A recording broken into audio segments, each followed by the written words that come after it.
क्या हुई है, क्या पूरा मामला है, क्या अभी तक क्या मिला है? रात को एक सूचना आई थी जिसमें ये था कि नहीं, वहाँ पे आशुतोष सिंह जो एक फ़ौजी हैं जो उधमपुर में पोस्ट हैं और यहाँ पे 2 महीने की छुट्टी पर आए हुए थे। आज बल्कि इनकी वापसी भी थी और 40 साल की उम्र के हैं ये।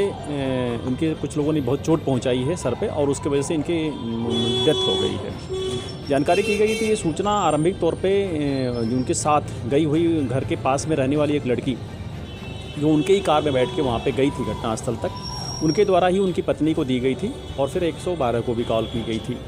उसी कॉल के आधार पर वहाँ पे फोर्स भी और घर के लोग पहुँचे थे वहाँ पे। उनको वहाँ पे देखा गया तो काफ़ी चोटें आई थी उनके सर में वगैरह और उनके अस्पताल लाया गया तो मालूम चला ब्रॉड डेड थे। आगे उसमें कार्रवाई की गई। उनके पिता द्वारा एक तहरीर दी गई जिसमें 302 और 120 भी का मुकदमा कायम किया गया जिसकी विवेचना की जा रही है, क्योंकि स्पॉट पर लड़की भी थी वहाँ पे और साथ में गई थी इनके।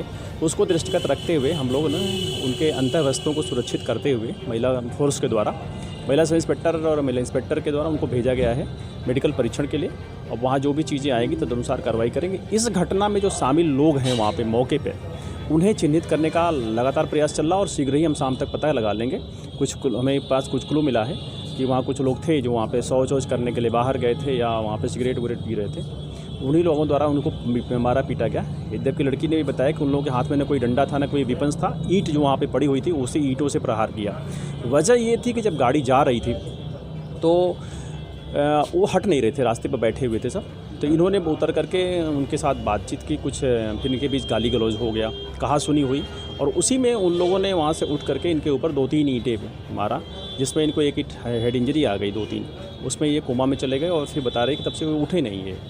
तो वो घटना के पहले से कोई पुरुष सुनियोजित वजह तो नहीं थी, लेकिन जो मौके पर लोग थे ये उसके वजह बन हैं घटना के पीछे।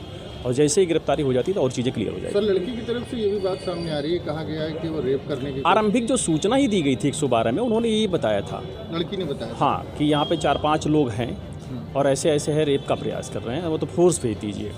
तो फोर्स उस पर तत्काल मौके पे गई थी। सूचना फर्स्ट जो आई थी 112 की वही आई थी।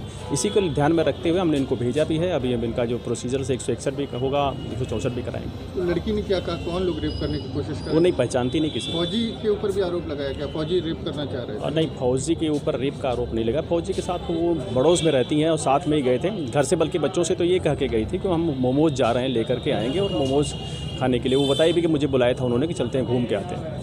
तो रेप का विरोध करने पे ही हत्या हुई? नहीं।